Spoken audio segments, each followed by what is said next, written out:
ఎందుకు నమ్మాలో తెలుసుకుంటే ఎవరిని నమ్మాలో మనకు అర్థమైద్ది. నేను గుళ్ళో ఉండేవాడిని కాబట్టి చెప్తున్నాను. పాపోహం పాపకర్మాణ పాపాత్మ పాప సంభవ త్రాహిమాం కృపయా దేవ శరణాగత వత్సల అన్యదా శరణం నాస్తి త్వమేవ శరణం మమ అని ఖచ్చితంగా మాంత్రికులను ఆశ్రయించాం. ఎంతమంది మాంత్రికుల దగ్గరికి మేము తిరిగామంటే సిద్ధాంతాలు తీసుకురావడం స్టార్ట్ చేశారు. మా ఇంటి చుట్టూ కొబ్బరి చెట్లు ఉండేయండి. 40 మంది బ్రాహ్మణులతో యజ్ఞం చేయించింది మా అమ్మగారు. 108 సార్లు మంత్రాన్ని జపించేవాళ్ళు. తర్వాత బ్రహ్మంగారు కాలజ్ఞానం చదివేవాళ్ళు. తర్వాత పంచాంగం చదివేవాళ్ళు. మా అమ్మగారు లోబడలేదు కాబట్టి యేసుప్రభు చంపేశాడని చెప్పట్లేదండి. మత సంబంధమైన అహంకారం ఉండేది నాకు చిన్నప్పటి నుంచి. నేను ఒక గొప్ప మతంలో పుట్టాను, మాంసాహారం కూడా తినకూడదు, మాంసాహారం కూడా శవం తిన్నట్టే అని చెప్పేసి కొన్ని పుస్తకాలు ఉండేవి. చాలామంది ఈరోజు బైబిల్ని విమర్శించే వాళ్ళు ఏ క్వశ్చన్ అయితే వేస్తున్నారో అదే క్వశ్చన్ నేను నా 14వ సంవత్సరంలోనే ఎంతోమంది క్రైస్తవులను అడిగేవాడిని. మనందరం పాపులమని హైందవ ధర్మం స్పష్టంగా చెప్తుంది. తీర్థం తీసుకునేటప్పుడు అకాల మృత్యుహరణం సర్వరోగ నివారణం సమస్త పాపక్షేపకరం పాదోదకం సమర్పయామి అని చదువుతారు.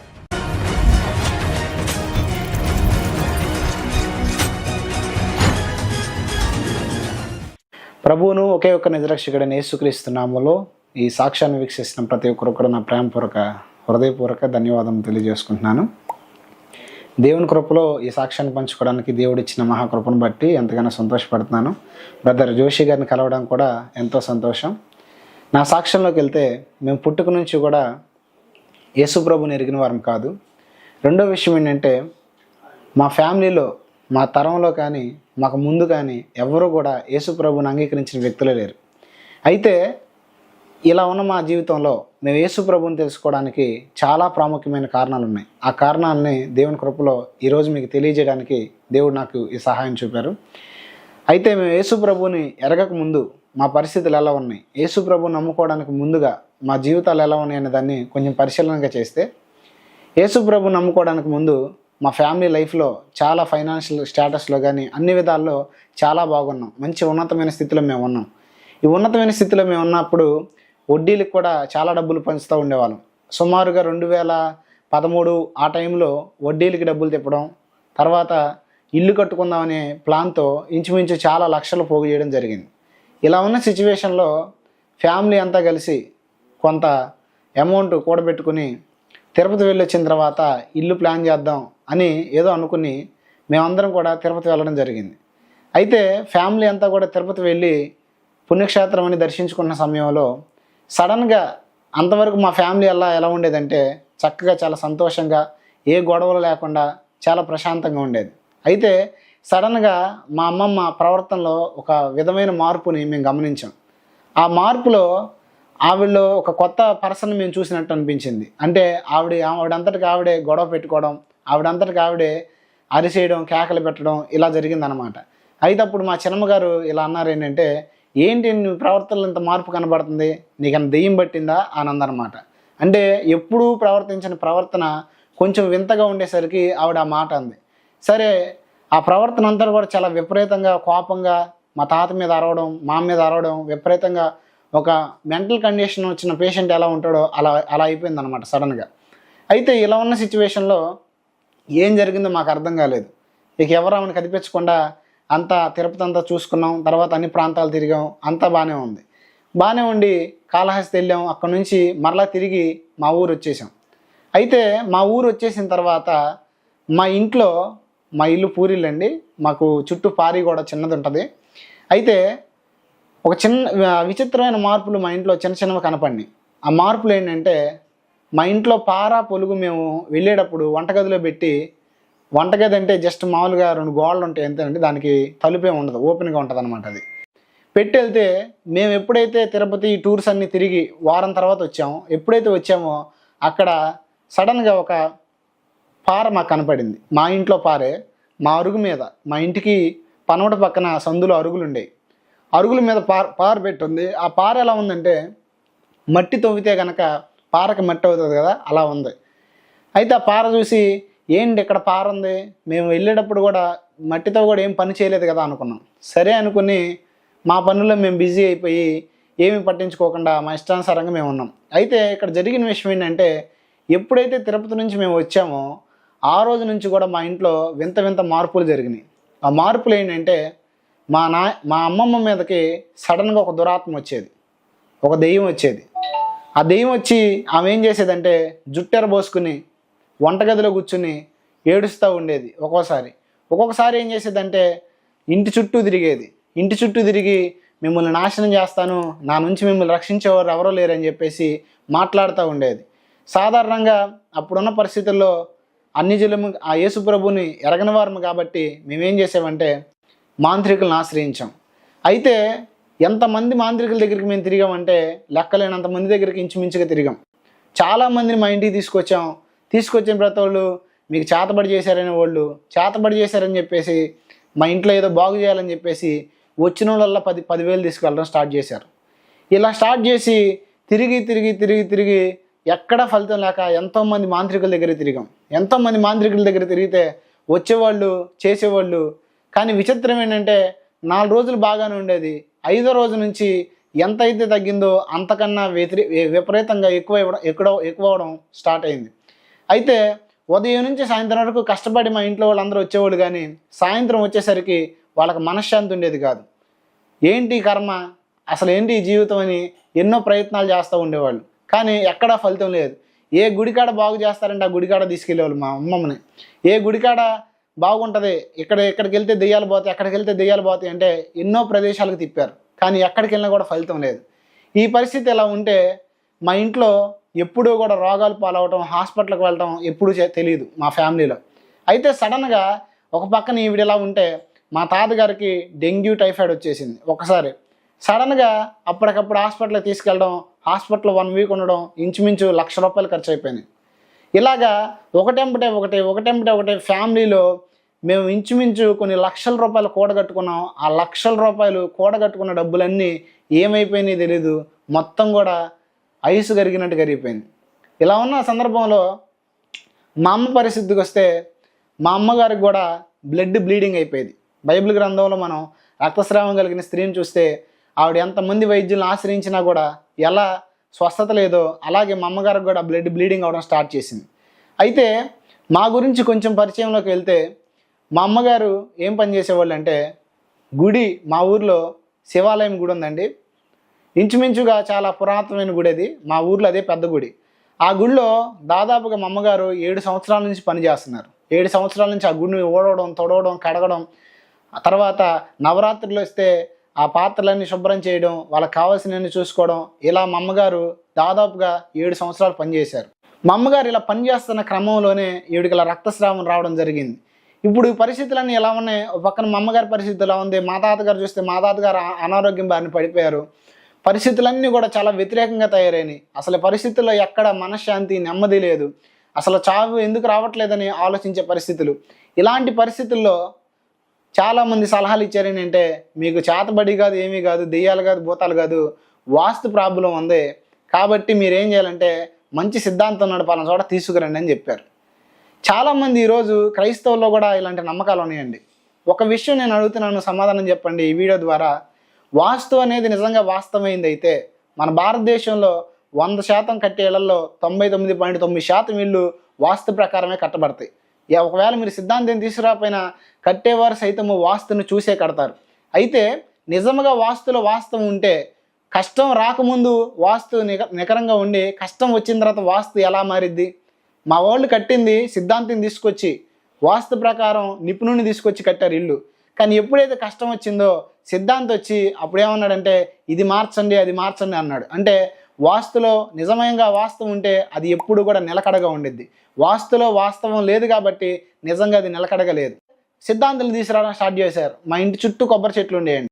వాళ్ళు ఏమన్నారంటే ఈ కొబ్బరి చెట్ల వల్లే మీకు దరిద్రం వచ్చింది అన్నారు. అప్పుడు మా వాళ్ళు ఏం చేశారంటే కొబ్బరి చెట్లన్నీ నరికిచ్చారు.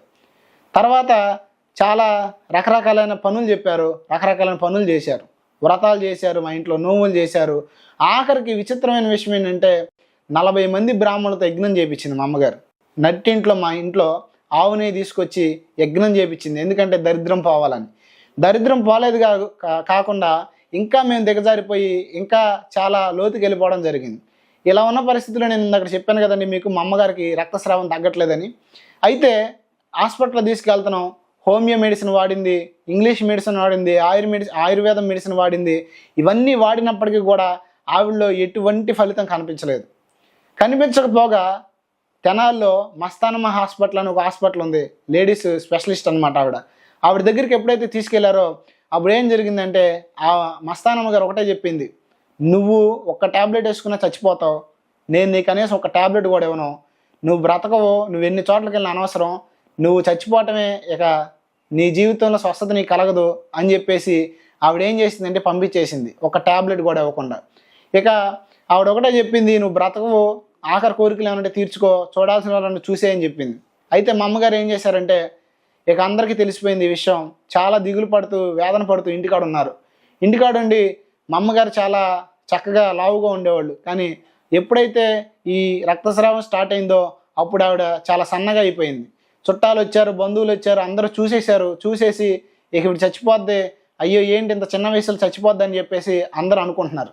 ఇలా అనుకుంటున్న క్రమంలో ఆవిడ ఏం చేసిందంటే నడుచుకుంటా వెళ్ళి మా ఇంటి దగ్గర ఒక రోడ్డు ఉందండి, ఆ రోడ్డు మీద ఒక ముసలావిడ, ప్రార్థనకి వెళ్ళే ముసలావిడ బడ్డీ కొట్టి పెట్టింది. బడ్డీ కొట్టి పెడితే ఈవిడ మాట్లాడుకుంటూ ఉండేవాళ్ళు. ఎప్పుడన్నా అక్కడికి వెళ్ళి సాయంత్రం పూట చల్లబట్టేలా ఏమి ఇంట్లో ఉంటే డిప్రెషన్ వస్తుందని చెప్పేసి వెళ్ళి అక్కడ కూర్చుని ఆవిడతో కొన్ని మాటలు మాట్లాడుతూ ఉన్నప్పుడు ఆమెకు సడన్గా యేసు ప్రభు క్యాలెండర్ వైపు చూసి ఆయన వాక్యాలు చదువుకోవడం స్టార్ట్ చేసింది. అయితే ఇక్కడ జరిగిన ఒక ఆశ్చర్యకరమైన విషయం ఏంటంటే ఆవిడకి అప్పటి వరకు యేసు ప్రభు గుర్తు రాలేదు, కానీ యేసు ప్రభు తనకు అంతకు ముందే పరిచయం అయినట్టు, యేసు ప్రభు తన జీవితంలో ముందుగానే ఉన్నట్లు ఆ క్షణం ఆవిడ మరలా యేసు ప్రభుని గుర్తించింది. ఏంటి యేసు ప్రభు ఇంతవరకు మా తరంలో యేసు ప్రభు నమ్ముకున్న వాళ్ళు లేరు కదా, యేసు ప్రభు ఎలా మా అమ్మకి అంతకు ముందు పరిచయం అని నేను చెప్తున్నానంటే, మా అమ్మగారికి పెళ్ళైన కొత్తలో అంటే ఈ సాక్ష్యాలన్నీ ఆవిడ మర్చిపోయి లోకంలో కలిసిపోయి చావు బ్రతుకుల్లో ఉన్నప్పుడు మరలా ఈ సాక్ష్యాలన్నీ ఆవిడ గుర్తొచ్చింది. ఆ సాక్ష్యం ఏంటంటే పెళ్ళైన కొత్తలో ఆవిడకి ఫస్ట్ టైము ప్రెగ్నెన్సీ వచ్చిపోయింది. తర్వాత ఒక అమ్మాయి పుట్టి 2-3 రోజుల తర్వాత చనిపోయింది. తర్వాత మరలా అబార్షన్ అయింది. అబార్షన్ అయిన తర్వాత డాక్టర్స్ దగ్గరికి వెళ్తే చానాళ్ళు పిల్లలు కలగకుండా ఉంటే డాక్టర్స్ దగ్గరికి వెళ్తే డాక్టర్స్ అన్నారు, ఇక ఈమెకి పిల్లలు పుట్టడం అసాధ్యం, పిల్లలు పుట్టరు అన్నారు. ఇలా ఉన్న సిచ్యువేషన్లో మా అమ్మ ఎన్నో నోములు నోచిందంట, వ్రతాలు చేసిందంట, గుళ్ళకెళ్ళి మొక్కులు కట్టిందంట, ఎన్నో చేసింది. అయితే మనకు తెలియదేముంది, మన హైందవ సమాజంలో పిల్లలు లేని వారిని చూస్తే మామూలుగా గొడ్రాలని చెప్పేసి శుభకార్యాల్లోనూ రకరకాలైన వాటిలో అవమానకరంగా అవమానిస్తారు, అది మీకు తెలిసిందే. అయితే ఈమెని ఎక్కడికి వెళ్ళినా సరే అవమానించడం మొదలుపెట్టారు. అవమానిస్తా తాంబూలాలు ఇచ్చే చోట, ఆడిచోట, శుభకార్యాల దగ్గర రకరకాలుగా మాట్లాడుతుంటే ఆ అవమానాలు తట్టుకోలేక ఏంటి నేను చేసిన పాపం, ఎంతమందికి మొక్కినా ఎన్ని చోట్లకి వెళ్ళినా ఎందుకు నాకు గర్భఫలం రావట్లేదని చెప్పేసి ఆవిడ బాధపడుతూ ఉండేది. ఇలా బాధపడుతున్న సిచ్యువేషన్లో మొట్టమొదటిసారి ఆవిడ మందిరానికి వెళ్ళడం జరిగింది. ఇళ్ళ పక్కన వాళ్ళు ఎవరో బైబిల్ తీసుకుని చర్చికి వెళ్తుంటే అప్పుడు ఆవిడ అనుకుందంట, అసలు ఇన్నాళ్ళు ఇన్ని చోట్లకి వెళ్ళాను కదా, ఒకసారి మందిరానికి కూడా వెళ్ళి ట్రై చేద్దాం, అక్కడ యేసు ప్రభు ఏమన్నా సహాయం చేస్తాడేమోనని. అప్పుడు మొట్టమొదట ఆవిడ ఏం చేసిందంటే యేసు ప్రభు దగ్గరికి ఆవిడ ఫస్ట్ వెళ్ళింది. ఎప్పుడైతే ఆవిడ మందిరానికి వెళ్ళిందో అక్కడ జరిగిన విషయం ఏంటంటే ఆ మందిరంలో ఒక ఆవిడ తన సాక్ష్యాన్ని పంచుకుంటుందంట. ఆ సాక్ష్యం ఏంటంటే, నాకు డాక్టర్లు పిల్లలు పుట్టరని చెప్పారు, అయితే నేను నాకు పుట్టిన పిల్లల్ని నీ సేవకిస్తాను ప్రభు అని మొక్కుకున్నాను. ఎప్పుడైతే నేను ఇలా మొక్కుకున్నానో ఇంచుమించుగా 4 పిల్లల్ని దేవుడు నాకు ఇచ్చాడు అని చెప్పేసి ఆవిడ సాక్ష్యం ఇవ్వడం మా అమ్మగారు స్పష్టంగా విన్నారు. ఎప్పుడైతే ఈవిడ స్పష్టంగా ఈ సాక్ష్యాన్ని విందో అప్పుడు మా అమ్మగారు అనుకున్నారంట, ఓహో యేసు ప్రభుకి సేవకిస్తాననుకుంటే పిల్లల్ని ఇస్తాడు కాబోలు అని చెప్పేసి ఈవిడ కూడా యేసు ప్రభుని హిందువులుగా ఉండే అన్యజనులుగా ఉండే తీర్మానం చేసుకుందంట, యేసు ప్రభుని మొక్కుకుందంట, నువ్వు గనక నాకు పిల్లల్ని ఇస్తే నా పిల్లల్లో నీకు సేవకిస్తాను, నా పిల్లల్ని ఎవరో ఒకరిని అని తీర్మానం చేసుకుందంట. అలా ఎప్పుడైతే ఆవిడ తీర్మానం చేసుకుందో జరిగిన విషయం ఏంటంటే కొన్నాళ్ళు అలా మందిరానికి కొనసాగింది. ఇటు పూజలు చేస్తుంది, ఇటు మందిరానికి వెళ్తుంది. ఇలా మందిరానికి వెళ్తున్నప్పుడు ఒక శుక్రవారం పూట యేసు ప్రభుకి ఉపవాసం ఉందంటండి. యేసు ప్రభు కొరకు ఉపవాసం ఉండి, ప్రభా నాకు గర్భఫలం ఇవ్వని బైబిల్ చదువుకుని పడుకుందంట. పడుకుంటే ఒక మధ్యాహ్న కాల సమయంలో ఒక దేవదూత ఒక బిడ్డను తీసుకొచ్చి పక్కలో పడుకోబెట్టినట్టు ఆవిడ కల వచ్చిందంట. ఎప్పుడైతే ఈ కళ ఆవిడకి వచ్చిందో జరిగిన ఆశ్చర్యమైన సంఘటన ఏంటంటే ఆ వారంలోనే ఆవిడకి ప్రెగ్నెన్సీ కన్ఫామ్ అయింది. ఇలా ఎప్పుడైతే ప్రెగ్నెన్సీ కన్ఫామ్ అయిందో కొన్నాళ్ళు మందిరానికి వెళ్ళింది. తర్వాత మందిరం మానేసింది. కొన్ని పరిస్థితులను బట్టి మందిరం మానేసి విపరీతంగా పూజలు చేయడం స్టార్ట్ చేసింది. మా అమ్మగారు ఎంత భక్తి శ్రద్ధలతో పూజలు చేసేవాళ్ళు అంటే ఇంచుమించు మా ఇంట్లో 5-6 అడుగులు ఎత్తు పటాలు ఉండేవి. ఈ ఈ గది సగం దేవుడు గుడిగా ఉండేది, మిగతా సగం మేము పడుకోవడానికి ఉండేది. అయితే మా అమ్మగారు తులసిమాలతో 108 సార్లు మంత్రాన్ని జపించేవాళ్ళు. తర్వాత బ్రహ్మంగారి కాలజ్ఞానం చదివేవాళ్ళు. తర్వాత పంచాంగం చదివేవాళ్ళు. అయితే ఇంత భక్తిగా చేసి ఒక్కొక్క శుక్రవారం వచ్చిందంటే కనీసం మంచినీళ్ళు కూడా ముట్టుకోకుండా ఉపవాసం చేసేది. అంత కఠినంగా విగ్రహారాధన చేసేదన్నమాట మా అమ్మగారు. అయితే ఇలా ఉన్న సిచ్యువేషన్లో ఎన్నో కష్టాలు, ఎన్నో నష్టాలు, జీవితంలో భరించలేని సిచ్యువేషన్లో మా అమ్మగారి జీవితం ఎదురైనవి. మా అమ్మగారి జీవితం ఎదురైనప్పుడు మా నాన్నగారు చాలా ఆరోగ్యపరంగా సిక్ అయిపోయి చనిపోయే పరిస్థితి వచ్చింది. చనిపోయే పరిస్థితి వచ్చిన మా అమ్మగారు ఎన్నో పూజలు చేసిందంట, ఎన్నో చోట్లకి వెళ్ళిందంట, కానీ ఎవ్వరూ మాట్లాడి కానీ బలపరిచి కానీ ధైర్యపరిచింది కానీ లేదంట. కానీ ఆవిడ చెప్పింది ఏంటంటే, నేను యథార్థంగా మా జీవితంలో జరిగిన విషయాన్నే చెప్తున్నాను. ఎందుకంటే యేసు ప్రభు సత్యాన్ని ప్రేమించేవాడు, ఖచ్చితంగా ఆయన అసత్యవంతుడు కాదు కాబట్టి సత్యమైన దాన్నే నేను చెప్తున్నాను. ఎప్పుడైతే మా అమ్మ ఇలాంటి భయంకరమైన సిచ్యువేషన్ ఫేస్ చేస్తుందో, ఆ ఫేస్ చేస్తున్న సిచ్యువేషన్లో మా నాన్నగారు కొంతకాలాన్ని చనిపోతాడు అనగా ఒక చీకటి కలిగిన తోటలో కూర్చుని ఏడుస్తుందంటండి. కలలో చీకటిగా ఉందంట ఒక తోట. ఆ తోటలో కూర్చుని ఆవిడ ఏడుస్తుంటే ఏ దారి కనిపించట్లేదంట. ఈవిడొక్కటే ఆ చీకట్లో కూర్చుని ఏడుస్తున్నప్పుడు యేసు ప్రభు వారు ఆవిడకి ప్రత్యక్షమయ్యారంట. ఆయన ఎలా ప్రత్యక్షమయ్యారంటే, ఒక దేవదూత కాగడా పట్టుకుని మొదట వచ్చిందంట. వస్తే దాని వెనకాలే దగదగ మెరిసిపోతున్న వస్త్రములతో, తెల్లని వస్త్రములతో యేసు ప్రభు వారు మా అమ్మకు ప్రత్యక్షమయ్యి, అమ్మా ఏ మార్గం నీకు కనిపించట్లేదా? నేనే మార్గం, నువ్వు నన్ను వెంబడించు, నేను నీకు దారి చూపిస్తాను అని చెప్పిందంట. ఎప్పుడైతే నన్ను వెంబడించు, నేను నీకు దారి చూపిస్తాను అని యేసు ప్రభు చెప్పాడో, అప్పుడు మా అమ్మ అందంట, ప్రభువా నేను నిన్ను వదిలేసి చాలా కాలం అయింది, నువ్వు మా కులస్తుల దేవుడు కాదు, నువ్వు మా మతస్థుల దేవుడు కాదు, ఎందుకు నువ్వు నాకు కనపడుతున్నావు, ఎందుకు నువ్వు నాకు పదే పదే దర్శనం ఇస్తున్నావు అని యేసు ప్రభుతో మాట్లాడిందంట. ఆయన అలా వెళ్ళిపోయారు. జరిగిన విషయం ఏంటంటే, యేసు ప్రభుకి మా అమ్మ ఆ రోజు లోబడి ఉంటే మా జీవితాలు ఆశ్చర్యకరంగా మార్చబడేవేమో, మా నాన్నగారు బతికేవారేమో. కానీ మా నాన్నగారు డిసెంబర్ 25వ తారీఖున చనిపోవడం జరిగింది. అంటే అసలు ఎంత మిరాకిల్ చూడండి. యేసు ప్రభు కనుక మా అమ్మ లోబడి ఉంటే ఆ సమయంలో దేవుడు ఏదన్నా మార్గం చూపించేవాళ్ళు. అయితే ఆయన సిక్ అయిపోయి మంచంలో ఉండి ఆవిడ యేసు ప్రభుకు లోబడలేదు కాబట్టి అక్కడ డిసెంబర్ 25వ తారీఖు స్పష్టంగా ఆయన చనిపోవడం జరిగింది. ఇక నేను మా అమ్మగారు లోబడలేదు కాబట్టి యేసు ప్రభు చంపేశాడని చెప్పట్లేదండి. స్పష్టంగా నా మాట వినండి. దేవుడు సహాయం చేయడానికి వచ్చాడు, ఆ సహాయాన్ని తృణీకరించింది కాబట్టి ఆయన చనిపోవడం జరిగింది.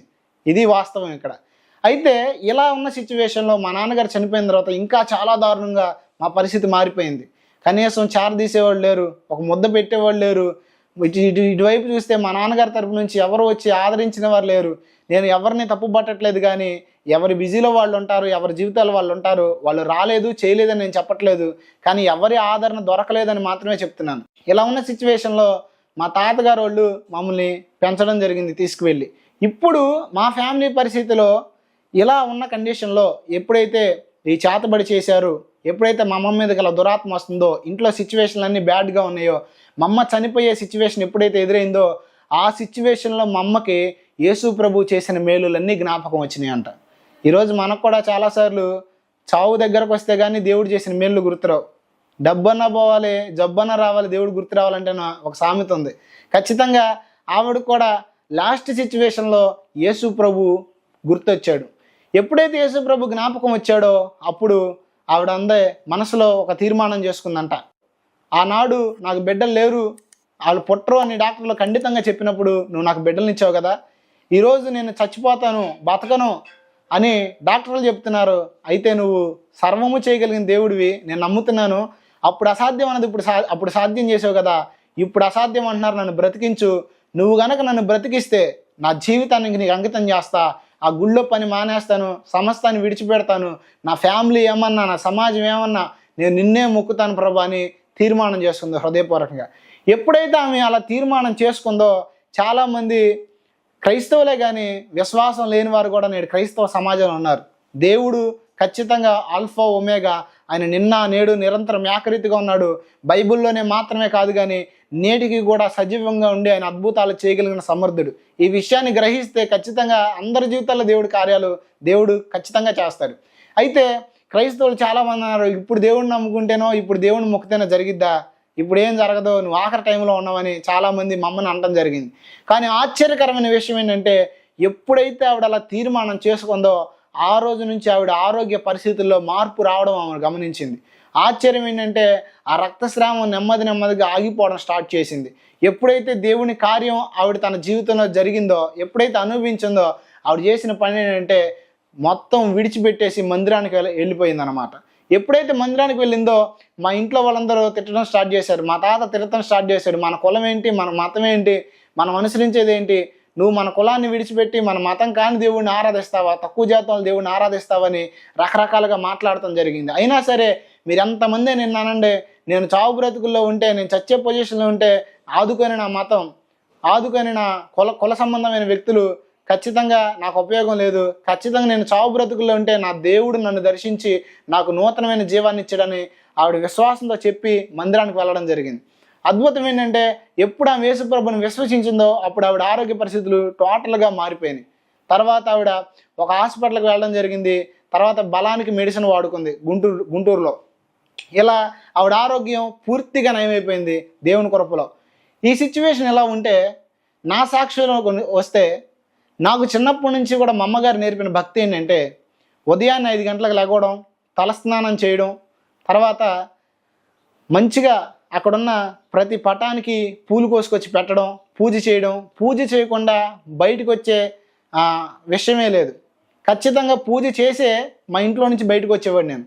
చిన్నప్పటి నుంచి ఆ చిన్న కథ చెప్పాలన్నా సరే మా అమ్మ పురాణాల కథలు, దేవుని గురించి, తర్వాత వీటి గురించి వాటి గురించి కేవలం దైవ సంబంధమైన విషయాలనే మా అమ్మగారు మాకు నేర్పించారు.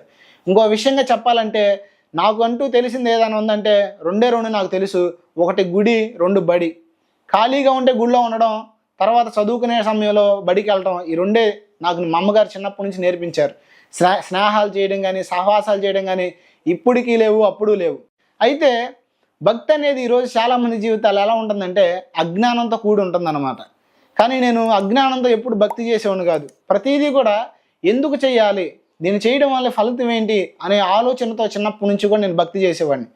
అయితే ఖచ్చితంగా మనం ఆలోచించకుండా, తెలుసుకోకుండా కనుక భక్తిని చేస్తే మనల్ని ఏమంటారంటే ఖచ్చితంగా పిచ్చోడని అంటారు. ఇప్పుడు ఒక పిచ్చోడి లైఫ్ని ఒకసారి మనం చూస్తే, వాడు రోడ్ల మీద వెళ్ళేవాళ్ళ మీద రాళ్ళు వేస్తూ ఉంటాడు, ఎవరిని పడితే వాళ్ళని కొడతా ఉంటాడు. ఎందుకు రాను ఇట్లా చేస్తున్నామంటే వాడు ఎందుకు చేస్తున్నాడో వాడికే తెలియదు. ఎందుకు చేస్తున్నాడో వాడికే తెలియని వాడిని మనం ఏమంటామంటే పిచ్చోడు అంటాం. అలాగే ఖచ్చితంగా భక్తిలో కూడా మనం ఏది ఎందుకు చేస్తున్నామో తెలుసుకుని చేయకపోతే ఖచ్చితంగా మనల్ని కూడా మనం పిచ్చోళ్ళమని అనుకోవాలి. నేను కూడా అలాంటి వాళ్ళని పిచ్చోడి కిందే చూస్తాను. ఎందుకంటే ఖచ్చితంగా నిజంగా పిచ్చివాడు కాకపోతే సమస్తం ఎరిగి గ్రహించి చేయాలి. ఇది చిన్నప్పటి నుంచి నాకున్న ఆలోచన విధానం. అయితే మా అమ్మగారు ఎప్పుడైతే యేసుప్రభు నమ్ముకుందో ఆవిడ చర్చికి వెళ్తా స్టార్ట్ చేసి ప్రతిరోజు నాకు ఏదో యేసుప్రభు గురించి చెప్పాలని ప్రయత్నం చేసేది. అయితే నేను మాత్రం వినేవాడిని కాదు. ఎందుకంటే చిన్నప్పటి నుంచి క్రైస్తవులు అంటే నాకు ఎందుకో కానీ ఒక తెలియని అసహ్యం.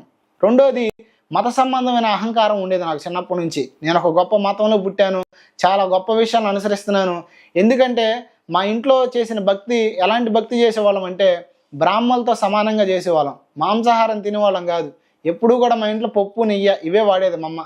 ఒక రకంగా చెప్పాలంటే బ్రాహ్మణులతో పాటు ఉండి వాళ్ళతో పాటు వాళ్ళ విధానాలన్నీ నేర్చుకుంది మా అమ్మ గుళ్ళో. ఆ విధానాలే మా ఇంట్లో అవలంబించేవాళ్ళం. కనీసం మాంసాహారం కూడా తినకూడదు, మాంసాహారం కూడా శవం తిన్నట్టే అని చెప్పేసి కొన్ని పుస్తకాలు ఉండేవి. ఆ పుస్తకాలు తీసుకొచ్చి మా అమ్మగారు చెప్తూ ఉండేది, చదివి వినిపిస్తూ ఉండేది.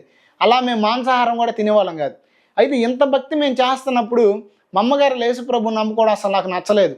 మా అమ్మగారితో కూడా అన్నాను, ఎందుకు మనకి ఎంతమంది దేవుళ్ళు ఉంటే కులం తక్కువ దేవుడిని నమ్ముకున్నావు, అసలు మన దేవుడు కాదు కదా, మన కులం వేరు ఆ కులం వేరు కదా అని మాట్లాడితే, అయ్యా నీకు తెలీదు, మీరు ఇలా పుట్టక ముందు ఇలా జరిగింది అలా జరిగిందని స్టోరీలు చెప్తే నేను అసలు వినేవాడిని కాదు. అయితే ఇలా ఉన్న సిచ్యువేషన్లో మా అమ్మగారు ఏం చేసేదంటే ప్రతిరోజు నా మంచం దగ్గర మోకాళ్ళు వేసి కన్నీటితో ప్రార్థన చేసేది నా కోసం. ఏమనంటే, ప్రభువా వీడు నిన్ను నమ్ముకున్న వాళ్ళని తిడుతున్నాడు. అప్పుడు నేను ఎలా ఉండేవాడిని అంటే పాస్టర్లను తిట్టేవాడిని, యేసుప్రభుని నమ్ముకున్న వాళ్ళని తిట్టేవాడిని, రకరకాల క్వశ్చన్లు వేసి వాళ్ళని వేడిపించేవాడిని. చాలామంది ఈరోజు బైబిల్ని విమర్శించే వాళ్ళు ఏ క్వశ్చన్ అయితే వేస్తున్నారో అదే క్వశ్చన్ నేను నా 14వ సంవత్సరంలోనే ఎంతోమంది క్రైస్తవులను అడిగేవాడిని. మీ దేవుడు సిలువలో తను తానే రక్షించుకోలేడు కానీ మిమ్మల్ని రక్షిస్తాడా? అదే నేను ఆరాధించే వాళ్ళని చూడండి, ఎన్నో ఆయుధాలు ఉన్నాయి, ఎన్నో రకరకాలైన వాళ్ళ దగ్గర గదలు ఉన్నాయి, ఖడ్గాలు ఉన్నాయి, వాళ్ళు రక్షించగలరు. మీ దేవుడు ఏం రక్షించగలడో తను తానే రక్షించుకోలేడని చెప్పేసి ఎటకారం చేస్తూ ఉండేవాడిని, పాస్టర్ని దూషించేవాడిని. అలా ఉన్నప్పుడు నేనున్నప్పుడు ఎవ్వరు కూడా యేసుప్రభు నమ్ముకున్న వాళ్ళు ఇంటికి వచ్చేవాళ్ళు కాదు. మతం యొక్క ఆ మత్తులో నేను ఉన్నాను. ప్రతిరోజు మోకాళ్ళేసి, తండ్రి ఏ నోటితో నిన్ను తిడుతున్నాడో, ఏ నోటితో నిన్ను దూషిస్తున్నాడో అదే నోటితో నిన్ను ప్రకటించేవాడుగా మారిపోవాలని కన్నీటితో ప్రార్థన చేసేది. ఒకసారి అయితే నా కాళ్ళ దగ్గర కూర్చొని ప్రార్థన చేస్తుంటే అలా ప్రార్థన చేస్తుందని కాలుతో తన్నాను నేను మా అమ్మగారిని. ఎందుకు ఈ విషయం చెప్తున్నానంటే, మత సంబంధంగా అంత మూర్ఖంగా ఉండే నేను ఈరోజు యేసు ప్రభువే దేవుడు, ఆయనే రక్షకుడు, సర్వలోకానికి ఆయనే విమోచకుడని ఎందుకు ప్రకటించాల్సి వచ్చిందంటే సత్యాన్వేషణ. ఈరోజు ఖచ్చితంగా ఒక విషయం చెప్తున్నాను వినండి. ఎప్పుడైతే మనం యథార్థంగా ఉంటామో సత్యాన్ని అప్పుడే గ్రహించగలం. మన పూర్వీకులు ఇలా ప్రార్థన చేశారు, అసతోమా సద్గమయ, సమతోమా జ్యోతిర్గమయ, మృత్యోర్మ అమృతంగమయ అని. అంటే దాని అర్థం ఏంటంటే అసత్యం అనే చీకటిలో ఉన్న మమ్మల్ని సత్యం అనే వెలుగులోనికి నడిపించు అని. అయితే నిజంగా సత్యం అనే వెలుగులోనికి మనం వెళ్ళాలంటే బైబిల్లో ఒక మాట రాసింది, యథార్థవంతులకు చీకటిలో వెలుగు పుట్టును అని. అంటే మనం ఎప్పుడు యథార్థంగా ఉంటామో అప్పుడు జరిగే విషయం ఏంటంటే మన చీకటి వెలుగుగా మార్చబడిద్ది, సత్యమైన దేవుణ్ణి, వెలుగైన దేవుణ్ణి మనం గ్రహించగలుగుతాం. అయితే నేను ఇలా ఉన్న క్రమంలో సడన్గా నా భక్తి జీవితాన్ని కొనసాగిస్తున్నప్పుడు నాలో ఒక అన్వేషణ ప్రారంభమైంది. ఆ అన్వేషణ ఏంటంటే సహజంగా మీతో నేను పంచుకోవాలనుకుంటున్నాను. ఇప్పుడు కొంతసేపు మీరు క్రైస్తవులైనా, ముస్లింలైనా, హిందువులైనా కొంతసేపు మీ మతాన్ని పక్కన పెట్టేయండి, మీ కులాన్ని పక్కన పెట్టేయండి. ఇప్పుడు కులం మతం అనేది మనిషికి పక్కన పెట్టేస్తే ప్రతి ఒక్కరు కూడా ఎవరంటే మనందరం కూడా మనుషులం. ఇప్పుడు నా ప్రశ్న ఏంటంటే, మీరు నేను మనిషి అయినప్పుడు అసలు మనిషికి దేవుడు ఎందుకు, మనిషికి దేవునితో అవసరం ఏంటి అనే ఈ విషయం నాలో ప్రారంభమైంది. అవును కదా? ఈరోజు సమాజాన్ని ఒకసారి మనం గమనిస్తే అసలు దేవుడు ఎందుకు మనిషికి అంటే రకరకాలైన కారణాలు చెప్తున్నారు. ఒకళ్ళు ఏం చెప్తున్నారంటే ఆస్తి వచ్చిద్దని, ఒకళ్ళు ఏం చెప్తున్నారంటే అక్కడికి వెళ్ళినాక కలిసి వస్తుందని, ఇంకొకళ్ళు ఏం చెప్తున్నారంటే గర్భఫలం వచ్చిద్దని, ఒక్కొక్కళ్ళు ఏంటంటే పెళ్లి కోసమని. అంటే సమాజాన్ని దేవుడు నీకు ఎందుకు అంటే ఈ ప్రశ్నిస్తే వాళ్ళు ఏం చెప్తున్నారంటే కేవలం దేవుడు ఎందుకంటే ఈ లోక సంబంధాన్ని అన్ని సంపాదించుకోవడానికి దేవుడు, వీటన్నిటికీ దేవుడు కావాలి అని ఈరోజు సమాజం చెప్తుంది. అయితే చిన్న క్వశ్చన్ అడుగుతున్నాను, ఈ లోకంలో ఉన్న వాటి కొరకే దేవుడిని నమ్ముకోవాలి అంటే ప్రపంచంలో 2 వర్గాల ప్రజలు ఉన్నారు. ఒకటి నాస్తికులు, 2 హాస్తికులు. ఎవరైనా కానీ ఏ మతమైనా సరే 2 వర్గాలు, ఒకటి హాస్తికులు, 2 నాస్తికులు. అంటే దేవుడు ఉన్నాడు అని నమ్మేవాళ్ళు, దేవుడు లేడు అని నమ్మేవాళ్ళు. ఇప్పుడు దేవుడు ఉన్నాడు అని నమ్మే వాళ్ళ గురించి ఒకసారి ఆలోచిస్తే, ఇందాక నేను చెప్పాను గర్భఫలం కోసం, పెళ్ళిళ్ళ కోసం, పేరెంటాల కోసం, వీటి కొరకే దేవుడు, దేవుడిని నమ్మితే ఇవన్నీ వస్తాయని అనుకుంటే, మరి దేవుడిని నమ్మని నాస్తికులు కూడా పెళ్ళిళ్ళు చేసుకుంటున్నారు, పిల్లల్ని కంటున్నారు, ఉద్యోగాలు వస్తున్నాయి. ఇవన్నీ కూడా మన జీవితంలో ఏవేవైతే మనం పొందుతున్నామో, ఏదైతే మనం సాధిస్తున్నామో అన్నీ కూడా వాళ్ళు కూడా సాధిస్తున్నారు. మరి ఎందుకు అసలు దేవుడిని ఎందుకు నమ్మాలి, అసలు దేవుడితో మనకు పని ఏంటి అనే ప్రశ్న నాలో ప్రారంభమైంది. అయితే నేను యథార్థంగా నాలో ఉన్న ఈ ప్రశ్నను అన్వేషణ చేయడం ప్రారంభించాను. నాకు తెలిసిన ఎంతోమంది పురోహితులను అడగడం ప్రారంభించాను, నాకు తెలిసిన ఎంతోమందిని అడగడం ప్రారంభించాను. ఆ రోజుకి మా ఇంట్లో మేము భయంకరమైన విగ్రహారాధన చేస్తా చాలా మంచిగా దైవభక్తి కలిగి ఉన్న క్రమంలో మా ఇంట్లో అనేకమైన పురాణాలు ఉండేవి, అనేకమైన గ్రంథాలు ఉన్నాయి. బలి శాస్త్రం ఉండేది, పంచాంగం ఉండేది, కాలజ్ఞానం ఉండేది. నా ముద్దు పేరు కూడా బ్రహ్మం అని మా అమ్మ పెట్టింది. కారణం ఏంటంటే మా అమ్మగారు బ్రహ్మంగారు పూజ చేసేది ఎక్కువ. ఖచ్చితంగా ఈరోజు నా పేరు శ్యామ్ కుమార్ అనేది చాలా తక్కువ మందికి తెలుసు. మా ఏరియాలో బ్రహ్మం అనే అందరూ నన్ను పిలుస్తారు ఇప్పటికి కూడా, ఎందుకంటే మా అమ్మగారు అలా చేసేవాళ్ళు. అయితే ఇలా ఉన్న క్రమంలో మా ఇంట్లో చాలా గ్రంథాలు ఉన్నాయి. నాలో ఒక దైవాన్వేషణ ప్రారంభమైంది. అసలు దేవుడిని ఎందుకు నమ్మాలి అనేది ప్రారంభమైతే ఖచ్చితంగా నేను తెలుసుకున్న ఒక సత్యం ఏంటంటే, దేవుడు అనేవాడు ఈ లోకపరమైన వాటి కోసం కాదు. అయితే నాకు దేవుడు ఎందుకు కావాలి అని అన్వేషణ చేస్తే నేను తెలుసుకున్న ఒక సత్యం ఏంటంటే, పెద్దల ద్వారా మనిషి జన్మతః కర్మతః పాపి. కాబట్టి ఈ పాపం నుంచి విడుదల పొంది మనిషి స్వర్గానికి చేర్చబడటానికి దేవుడు కావాలి, మోక్షం కొరకు దేవుడు కావాలి అనే స్పష్టమైన విషయాన్ని నేను తెలుసుకున్నాను. ఈరోజు చాలామంది ఎందుకు నమ్మాలో తెలియదు కాబట్టి ఎవరిని నమ్మాలో అర్థం కావట్లేదు. ఖచ్చితంగా మనం ఎందుకు నమ్మాలో తెలుసుకుంటే ఎవరిని నమ్మాలో మనకు అర్థమైద్ది. ఖచ్చితంగా నేను ఎందుకు నమ్మాలి అనే అన్వేషణ ప్రారంభించినప్పుడు నాకు తెలుసుకున్న సత్యం, మనిషి జన్మతో కర్మతో పాపి, ఈ పాపం నుంచి విడుదల పొంది మోక్షాన్ని చేర్చబడటానికి దేవుడు కావాలి. ఇది హైందవ మతం చెప్పే సిద్ధాంతం. చాలామంది ఈరోజు హైందవులుగా చలామణి అవుతూ హైందవ ధర్మం కోసం ఏదో పాకులాట జరుగుతుంది, ఏదో చేస్తున్నాం, ఏదో సమాజాన్ని ఉద్ధరిస్తున్నాం అని చెప్పుకునే వారికి కూడా తెలియని ఒక హాస్యాస్పదమైన విషయం ఏంటంటే వాళ్ళు కూడా అంటున్నారు యేసు ప్రభు పాపుల దేవుడు అని. ఖచ్చితంగా మనందరం పాపులం అని హైందవ ధర్మం స్పష్టంగా చెప్తుంది. ఎందుకంటే ప్రతి పూజలో చిన్న పూజ చేసినా సరే, నేను గుళ్ళో ఉండేవాడిని కాబట్టి చెప్తున్నాను, పాపోహం పాపకర్మాణ పాపాత్మ పాప సంభవ త్రాహిమాం కృపయా దేవ శరణాగత వత్సల అన్యదా శరణం నాస్తి త్వమేవ శరణం మమ అని ఖచ్చితంగా ప్రతి పూజలో చదువుతారు. తీర్థం తీసుకునేటప్పుడు అకాల మృత్యుహరణం సర్వరోగ నివారణం సమస్త పాపక్షేకరం పాదోదకం సమర్పయామి అని చదువుతారు. అంటే ఏది చేసినా సరే ఎందుకోసం చేస్తున్నామంటే మనందరం కూడా పుణ్యం కోసం చేస్తున్నామని నమ్ముతాం. అంటే పాపం పోగొట్టుకోవడానికి వీటి కోసం మనం చేస్తున్నామని నమ్ముతాం. అయితే నేను ఈ స్పష్టమైన విషయాన్ని తెలుసుకున్నప్పుడు అసలు మన పాపం పోగొట్టుకోవడానికి ఏం చేయాలి అనే అన్వేషణ స్టార్ట్ చేశాను. పెద్దలు చెప్పిన విషయం, మనిషి జన్మతో కర్మతో పాపి కాబట్టి ఆ పాపం నుంచి విడుదల పొంది మనిషి మోక్షానికి చేర్చబట్టడానికి దేవుడు కావాలి అనే సత్యాన్ని నేను తెలుసుకున్నాను. ఇందాక మీకు చెప్పాను కదా ఒక శ్లోకం, ఆ శ్లోక భావం ప్రతి బ్రాహ్మణుడు చెప్పే పదం అది, ప్రతి పూజలో చెప్పే పదం అది. నేను పాపిని, పాపకర్మలు చేయించున్నాను, పాపాత్మ కలిగిన వాడను, పాపంలోని బిట్టాను, నా పాపాలు పోవడానికి నువ్వే నాకు దారి చూపించాలని భగవంతుని చేసే ప్రార్థన అది. అయితే నేను అలా అన్వేషణ స్టార్ట్ చేసినప్పుడు మా ఇంట్లో ఉన్న కొన్ని గ్రంథాలు చదవడం ప్రారంభించాను, కొన్ని పురాణాలు చదవడం ప్రారంభించాను. ఇది నేను విమర్శ కొరకు చెప్పట్లేదండి, జస్ట్ నేను తెలుసుకున్న సత్యం చెప్తున్నాను. చదవడం స్టార్ట్ చేసినప్పుడు మా కులదేవుడు ఎవరంటే, మా కులానికి సంబంధించిన వృత్తి ఏంటంటే కళ్ళు గీత కార్మికులు. మా కులానికి సంబంధించిన వృత్తి, మా కులానికి మేము ఆరాధించేది శివుడిని.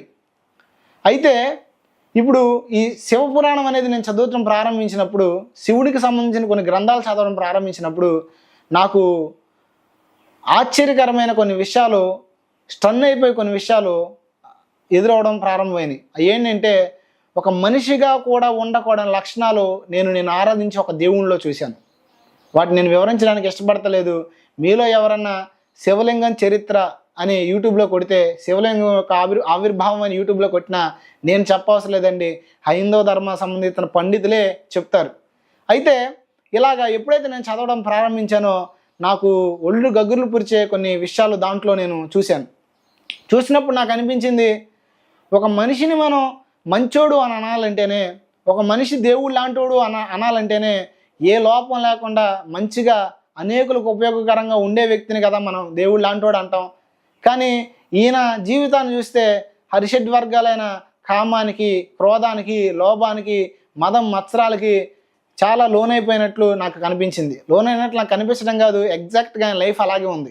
ఖచ్చితంగా మీరు చదివినా సరే మీకు ఈ విషయాలే సత్యమైన విషయాలే మీకు బోధపడతాయి. ఇలా ఉన్నప్పుడు ఇంకా సరే నాకు ఇక ఈయన లైఫ్ నచ్చలేదు.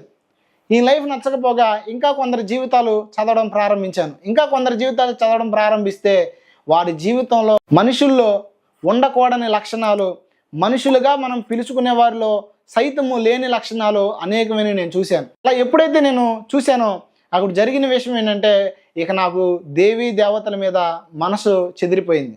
నాకు ఏ బోధకుడు వచ్చి, ఏ పాస్టర్ వచ్చి ఇది మొత్తం ఇదిగో మారు, ఇదిగో ఇది నమ్ము, ఇది బెనిఫిట్స్ ఇస్తారు ఇట్లా చెప్పి నన్ను ఎవరు మార్చిన వాళ్ళు లేరు.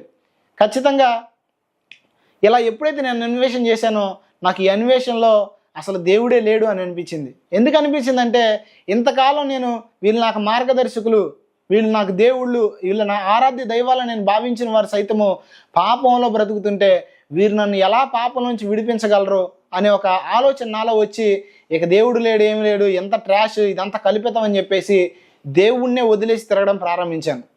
ఇంత భక్తి చిన్నప్పటి నుంచి ఉదయాన్నే లేచి ఇంత ఆరాధన చేసి, ఇంత పూజలు చేసి, ఇంత ఇది చేసి, ఆఖరికి ఇవన్నీ చదివిన తర్వాత నాలో ఉన్న మనసు చెదిరిపోయి దేవుడే లేడని ఫిక్స్ అయిపోయాను.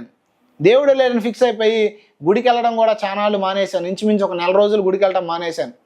మానేసిన తర్వాత నేను ఇక దేవుడే లేడని డిప్రెషన్లోకి వెళ్ళిపోయిన తర్వాత మా ఊర్లో ఒక తిరణాలు జరిగింది. మా ఊరు పక్కన దోనేపూడి అనే ఒక చిన్న ఊరు ఉంది. ఆ ఊరిలో ఒక గుడి దగ్గర ప్రతి సంవత్సరం తిరణాలు జరుగుద్ది. అయితే ఆ తిరణాలకి వెళ్ళాను. నేను వెళ్ళి దాంట్లో జైంట్ వీల్ ఎక్కాను మొట్టమొదటిసారి. అదే ఫస్ట్ టైం నేను జైంట్ వీల్ ఎక్కడం. అయితే ఆ జైంట్ వీల్ వాడు ఏం చేశాడంటే, తీసుకువెళ్ళి శాంతం పైన ఆపాడనమాట.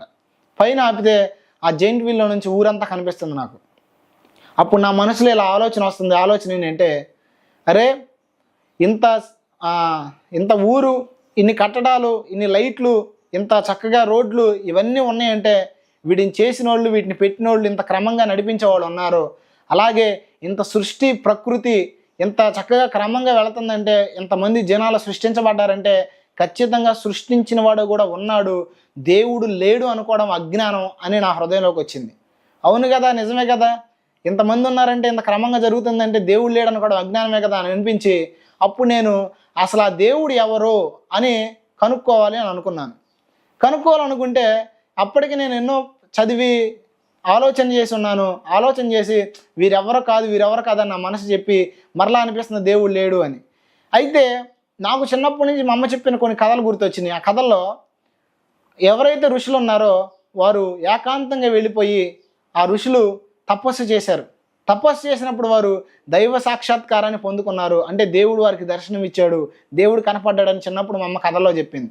అయితే అప్పుడు నాకు ఆలోచన వచ్చి నేను మనసులో ఇలా అనుకున్నాను, ఆ జైంట్ వీల్లో నిజంగా ఈ రాత్రి దేవుడు అనేవాడు ఉంటే నాకు కనిపెడితే నేను ఖచ్చితంగా నా జీవితాన్ని అంకితం చేస్తాను, ఖచ్చితంగా నేను ఆయన్ని విశ్వసిస్తానని చెప్పేసి తీర్మానం చేసుకోవాలి అని చెప్పేసి మనసులో అనుకుని ఇంటికి వెళ్ళంగానే నేను పడుకునే ముందు నా బెడ్ మీద కూర్చుని ఇలా అనుకున్నాను మనసులో హృదయపూర్వకంగా, దేవుడా నువ్వెవరో నాకు తెలియదు, ఖచ్చితంగా నేను చెప్తున్నాను, యథార్థ హృదయంతో కనుక ఆయన అడగగలిగితే, విశ్వసించగలిగితే ఖచ్చితంగా ఆయన మీరెవరైనా సరే మీ కులంతో మీ మతంతో ఆయనకు అవసరం లేదు, ఖచ్చితంగా ఆయన మిమ్మల్ని దర్శిస్తాడు.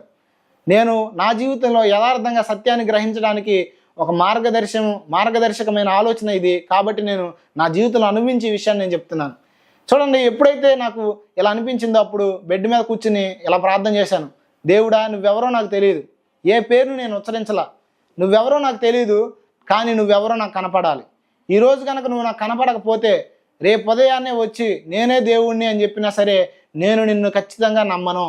ఈ రాత్రి దేవుడు అనేవాడు ఉంటే నాకు కనపడాలి, కనపడితే ఇక నా జీవితానికి అంకితం చేస్తాను, లేకపోతే ఇక నా బ్రతుకు కాలమంతా నాస్తికుల్లాగా బ్రతుకుతా అని చెప్పేసి నేను ఆలోచించి తిరగడం జస్ట్ అలా అనుకుని పడుకున్నాను. నేను పడుకుంటే ఆ రాత్రి జరిగిన ఒక విషయం ఏంటంటే, అప్పట్లో నా కళలు రావడమే చాలా అరుదు, ఎప్పుడు కళలు వచ్చేవి కాదు. కానీ మొట్టమొదటిసారిగా నాకు బాగా గుర్తుంది, ఫస్ట్ నేను ఇలా అనుకుని పడుకున్నప్పుడు వచ్చిన కళ, ఒక పెద్ద పెద్ద సర్పాలు నా వెంబడే పడుతున్నాయి. ఆ సర్పం ఎంత ఉందండి, ఒక్కోటి ఆకాశం అంత ఎత్తున్నాయి. ఒకే ఒక దారి వెలుతురులో ఉంది, మొత్తం చీకటి కనబడుతుంది, కానీ నేను నడిచే దారి ఒక్కటే వెలుతురులో ఉంది. ఆ చీకట్లో చాలా ఇల్లులు ఉన్నాయి, గుళ్ళు ఉన్నాయి, మసీదులు ఉన్నాయి. యథార్థంగా నేను చూసి చెప్తున్నాను, ఏ మతాన్ని దూషించడం నా యొక్క ఉద్దేశం ఎంత మాత్రమో కాదు. ఎందుకంటే మతాన్ని దూషించడం వల్ల సత్యం తెలియదు, ఆలోచించడం వల్ల, యథార్థతను పరిశీలించడం వల్ల మాత్రమే సత్యం తెలిసిద్ది. అయితే అవన్నీ కూడా చీకట్లోనే నేను ఒక దారిలో పరిగెత్తుకుంటూ వెళ్తున్నాను. ఈ పాములు రెండు నా వెనకాల పరిగెత్తుతున్నాయి, పెద్ద పెద్ద పాములు పరిగెత్తుతుంటే ఒక పాముని చంపేశాను. నేను చంపేసి పరిగెత్తుతున్న ఇంకో పాము నా వెనకాల పరిగెత్తుతుంది. ఈ మార్గం నన్ను ఎక్కడికి తీసుకెళ్ళిందంటే పరిగెత్తి ఒక రైల్వే స్టేషన్కి తీసుకెళ్ళింది. రైల్వే స్టేషన్కి తీసుకెళ్తే ఆ రైల్వే స్టేషన్లో పెద్ద చర్చి నేను చూశాను. పెద్ద చర్చి చూస్తే ఇక ఏ దారి నాకు కనిపించట్లేదు, కరెక్ట్గా దారి ఆ చర్చిలోకి చూపిస్తుంది. ఆ చర్చిలోకే ఉంది ఆ దారి. రైల్వే స్టేషన్ కూడా కింద కనిపిస్తుంది. రెండో స్టేర్ చర్చ్ అనమాట అది నేను చూసింది. రెండో స్టేర్లో చర్చ్ ఉంది, కిందంతా రైల్వే స్టేషన్ ఉంది. అయితే పరిగెత్తకుండా వెళ్తుంటే ఆ చర్చి దగ్గరికి వెళ్ళంగానే ఆ పాము ఏం చేసిందంటే ఒక మనిషిగా మారిపోయింది. మనిషిగా మారి అప్పుడు ఆ పాము నాతో మాట్లాడుతుంది, ఇదిగో నీ జీవితంలో నీకు కావాల్సిన సర్వస్వాన్ని ఇస్తా, నీకు ఎన్ని సుఖాలు కావాలంటే అన్ని సుఖాలు ఇస్తా, నీకు ఎంత ఆస్తి కావాలంటే అంత ఆస్తి ఇస్తా, కానీ నువ్వు మాత్రం ఆ చర్చిలోకి వెళ్ళడానికి వీలేదు, కనీసం ఆ మందిరంలో అడుగు కూడా పెట్టొద్దు అని ఆ పాము ఆ మనిషిగా మారి నాతో చెప్తుంది. అయితే నేను అన్నాను, నేను సత్యాన్ని వెతుకుతున్నాను, నిజమైన దేవుని వెతుకుతున్నాను, ఆయన నాకు కావాలి, నీతో నాకు పని లేదని చెప్పేసి ముందుకు పరిగెత్తుకుంటా చర్చిలోకి వెళ్ళిపోయాను. ఎప్పుడైతే చర్చిలోకి వెళ్ళానో జరిగిన ఒక అద్భుతమైన విషయం ఏంటంటే, ఆ చర్చ్ అంతా కూడా గొప్ప వెలుగుతో ఉంది. అయితే ఆ పాము కూడా ఆ చర్చిలోకి రావడం జరిగింది. ఎప్పుడైతే ఆ పాము ఆ చర్చిలోకి వచ్చిందో ఆ చర్చ్ అంతా నేలంతా ఇలా విచ్చుకుని ఆ పాము అలా నేలలోకి వెళ్ళిపోయి మళ్ళా మూసుకుపోయింది నేల. ఫస్ట్ నాకు వచ్చిన కళ ఇది. అయితే నేను అనుకున్నాను, అంటే మా అమ్మ చర్చికి వెళ్తుంది కదా, ఒకవేళ నేను ఏదైనా ఆలోచించుకుని ఉండటం వల్ల ఇలా వచ్చిందేమో అనుకుని దాన్ని పెద్ద పట్టించుకోలేదు, లైట్గా తీసుకున్నాను.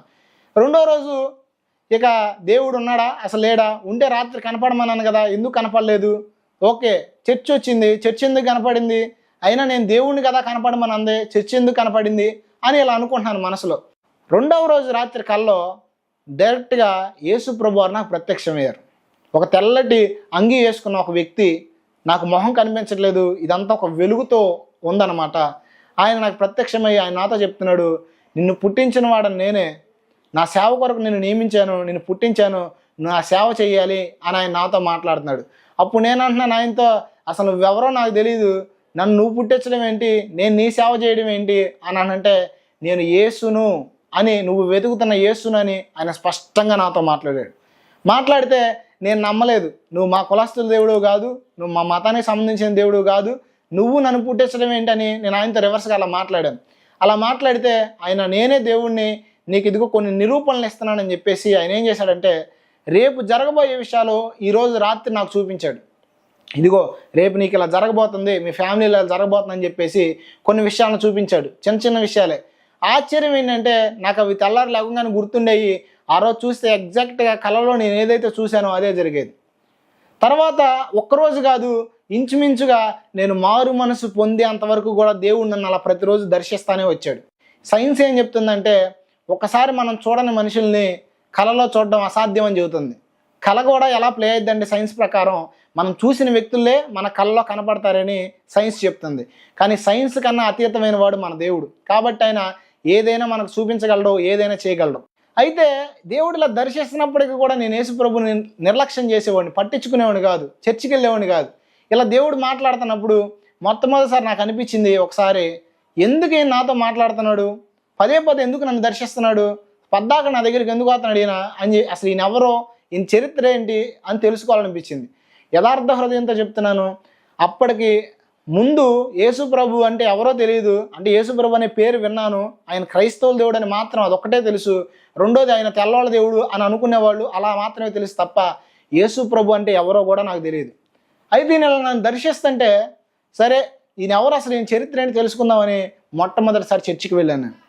చర్చికి వెళ్తే వాళ్ళందరూ ఏమన్నారంటే, ఏరా బయట తిట్టే యేసు ప్రభుని ఇప్పుడు చర్చిలోకి వచ్చి తిడదామని వచ్చావా అని నన్ను తెలిసిన వాళ్ళు అలా కామెంట్ చేశారు. అయితే నేను జరిగినన్నీ చెప్పాను, ఇలా దేవుడు నాకు కనపడ్డాడు, ఇలా మాట్లాడాడంటే అప్పుడు వాళ్ళందరూ నవ్వుకున్నారన్నమాట. నిజంగా దేవుడు మాట్లాడాడంట, చేశాడంట అని. అయితే అక్కడున్న పాస్టర్ గారు వాక్యం చెప్తుంటే ఆయనకి బైబిల్లో నుంచి నాకున్న డౌట్స్, యేసు ప్రభు గురించి నాకున్న డౌట్స్ అడగడం ప్రారంభించాను. అయితే అడుగుతుంటే ఆయన ఎందుకు చనిపోయాడు, ఆయన ఎందుకు ఇలా కొట్టారు, ఎందుకు ఇంత చిత్రవధ చేశారని అడుగుతుంటే ఆయన కూడా బైబిల్ ట్రైనింగ్ చేయలేదు. రెండోది ఏదో ఆయన ఒక విశ్వాసి, వాక్యం చెప్పాలనే ఆసక్తితో ఉండి అక్కడ సేవ చేస్తున్నారు అంతే. ఆయన ఒక సేవకుడు కాదు, కేవలం అక్కడ సేవకుడు లేని కారణాన్ని బట్టి ఒక విశ్వాసి అలా నడిపిస్తున్నాడు అంతే. అయితే ఆయన అన్నాడు, నువ్వు మంచి ప్రశ్నలు అడుగుతున్నావు, దేవుని పట్ల నీకు మంచి ఆసక్తి ఉంది, అయితే మాకు నీ ప్రశ్నకు సమాధానం చెప్పేంత జ్ఞానం లేదు, మేము చిన్న సలహా ఇస్తాము, నువ్వు ప్రతి ప్రశ్నకు సమాధానం తెలుసుకోవాలంటే ఏం చేయాలంటే బైబిల్ కాలేజీ ఉండిద్ది, బైబిల్ కాలేజీకి వెళ్తే బైబిల్ గురించి, యేసు ప్రభు గురించి స్పష్టంగా నేను ఇంకా తెలుసుకోవచ్చు అన్నారు. అంటే అప్పుడు నేను యేసు ప్రభుని తెలుసుకోలేదు, యేసు ప్రభు అంటే ఎవరో తెలియదు, ఆయన ఎవరో తెలుసుకుందామనే ఆలోచనతో సరే నేను బైబిల్ కాలేజీకి వెళ్ళడానికి సిద్ధంగా ఉన్నానని చెప్పాను. మా అమ్మగారు, నేను చదువుకుంది 7వ తరగతి, ఆ కాలంలో నేను ఏం చేసేవాడినంటే 7 వరకు చదువుకున్నాను. మా కుటుంబంలో పరిస్థితులన్నీ ఇలా దారుణంగా ఉండేసరికి నేను ఏం చేశానంటే మొత్తం మానేసి మా ఫ్యామిలీ పరిస్థితులన్నీ మరలా మెరుగుపడటానికి పనికి వెళ్ళేవాడిని. ఉదయం పూట పనికి వెళ్ళేవాడిని, రాత్రిపూట పెట్రోల్ బంకులో పెట్రోల్ కొట్టేవాడిని. అలా ఉదయము సాయంత్రము కష్టపడి పనిచేస్తూ ఉండేవాడిని. ఇలా ఉన్న సిచ్యువేషన్లో నెలకి అప్పట్లోనే సుమారు 2014 ఆ టైంలోనే 10 నుంచి 15,000 దాకా సంపాదించేవాడిని ఉదయం కష్టపడి. రాత్రిపూట పెట్రోల్ బంకులో పెట్రోల్ కొడతా అన్యాయంగా, అక్రమంగా నెలకి ఇంచుమించు 3,000 సంపాదించేవాడిని. పెట్రోల్ బంకులో అప్పుడు మాకున్న శాలరీ 1,500, 2,000 అయితే నేను సంపాదించేది నా జ్ఞానంతో 3,000. అంటే ఎలా సంపాదించగలిగేవాడిని అంటే అన్యాయంగా, అక్రమంగా మోసం చేసి సంపాదించేవాడిని. ఇలా ఉన్న సిచ్యువేషన్లో మా అమ్మగారు ధనాన్ని కూడా లక్ష్యం చేయాల. ప్రభా నువ్వు నా ప్రార్థన ఆలకించావు, ఎట్టగాలకు వీడు మందిరానికి రావడం అనుకున్నాను, కానీ వీడు మందిరానికి వచ్చాడు, బైబిల్ ట్రైనింగ్కి వెళ్తున్నాడు అనుకుంటున్నాడయ్యా, సరే సహాయం చేయని అలా ప్రార్థన చేసింది.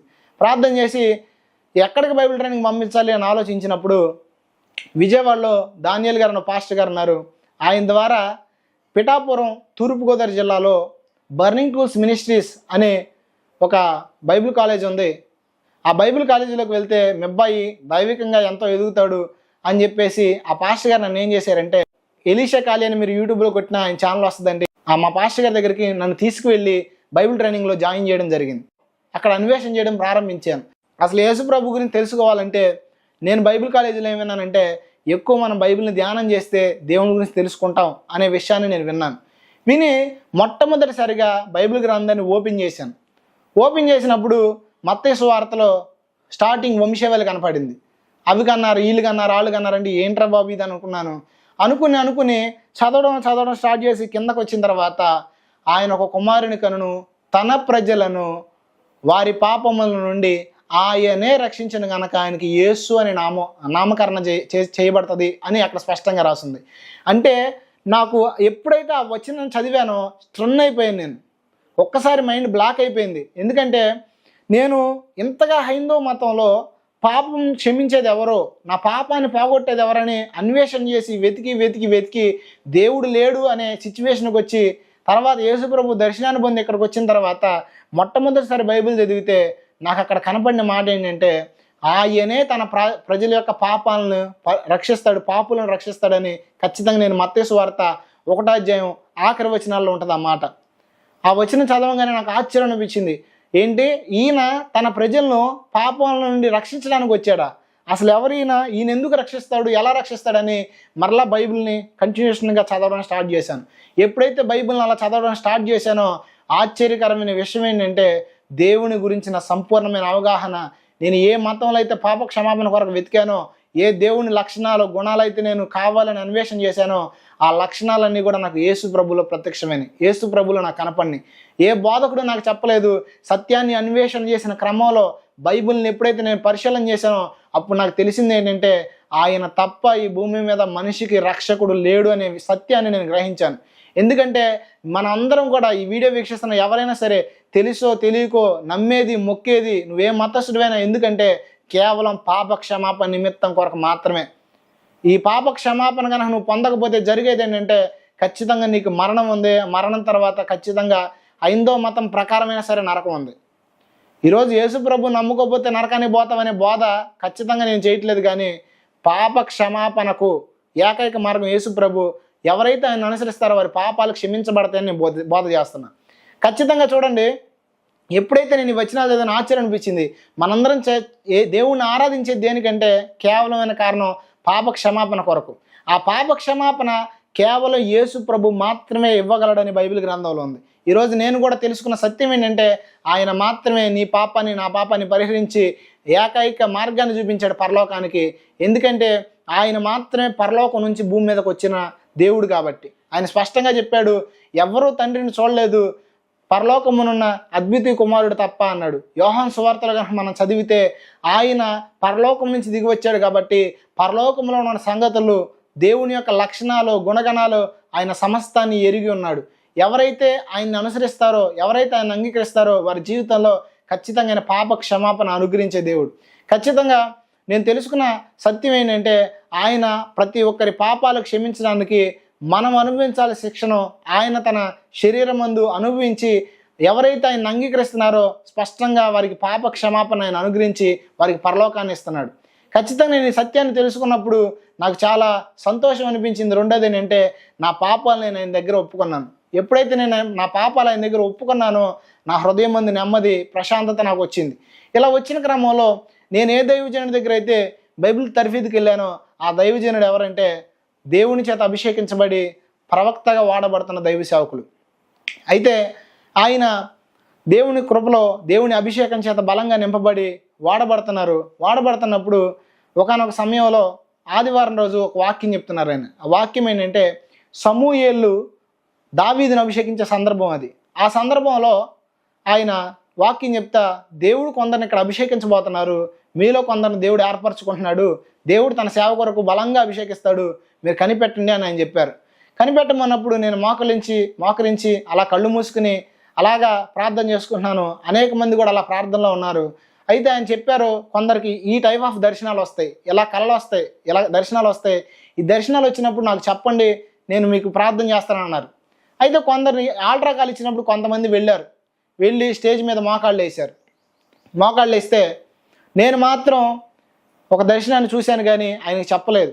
నేనేమనుకున్నానంటే మనసులో, నిజంగా కనుక ఫస్ట్ యేసుప్రభు నాకు చెప్పారు నేను నీ సేవ కొరకు పుట్టించానని, రెండోది ఈయన చెప్పారు దేవుని సేవ కొరకు కొంతమందిని ఇక్కడ ఏర్పరచుకున్నాడని, నిజంగా కనుక నువ్వే నాతో అప్పుడు మాట్లాడితే, నిజంగా ఇప్పుడు కనుక నువ్వు నాకు ఆ దర్శనాన్ని చూపిస్తే నేను వెళ్ళను, ఆయన నిజంగా నీ ప్రవర్త కాబట్టి ఆయనే నా దగ్గరకు వచ్చి నన్ను తీసుకెళ్ళాలి అని మనసులో అనుకుని ఎక్కడో 300 మంది అవతల కూర్చున్నాను. నేను కూర్చుని అలా మనసులో అనుకుంటే జరిగిన ఒక విషయం ఏంటంటే, ఆశ్చర్యకరంగా ఆయన నా దగ్గరకు వచ్చి నా చేయి పట్టుకుని నన్ను ఆ స్టేజ్ దగ్గర తీసుకెళ్ళి మోకరించు, దేవుడిని ఏర్పరచుకున్నాడు, దేవుడిని అభిషేకిస్తున్నాడు అని చెప్పారు.